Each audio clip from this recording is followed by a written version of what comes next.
Chapter 1. The Unsettling Dream. Last night, I experienced a dream so vivid it felt entirely real, even upon waking. While some parts were peculiar and odd, I couldn't shake the feeling that what I dreamed was more than just imagination. Though I'm not one for spiritual beliefs or understanding these kinds of experiences, it felt as if I had been to a different place and had returned with a sense of something profound happening both during my sleep and after I awoke.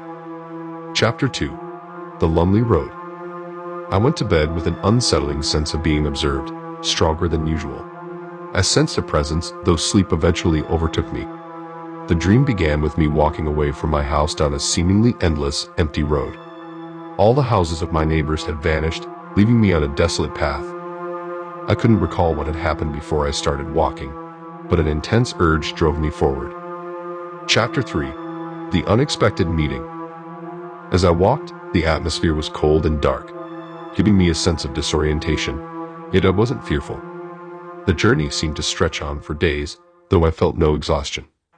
Eventually, the road changed, and I came upon a fork. At that point, a familiar voice emerged from the darkness.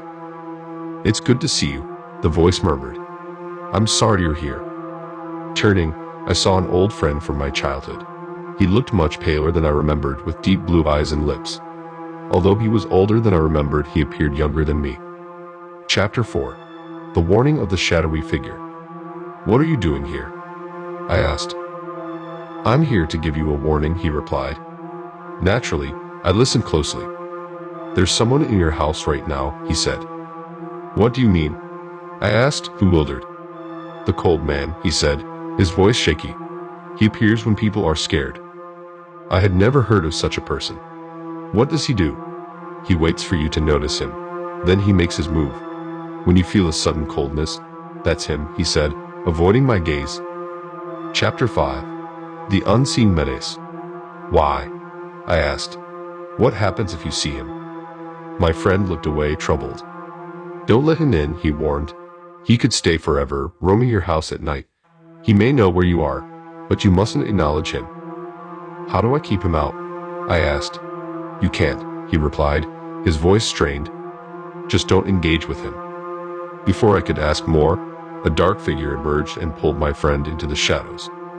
I was jolted awake by a loud noise, finding myself fully dressed with dusty shoes and a ringing phone beside me. Chapter 6. The Icy Reality. As I tried to make sense of the dream, the room felt icy. The sensation of being washed lingered. I heard noises coming from the closet, but remained still. Eventually, the sounds faded, but the cold persisted. If my dream was accurate, the cold man might return tonight. My friend's warning was clear. If you feel a sudden cold or hear unsettling noises, do not respond. Do not let the cold man in.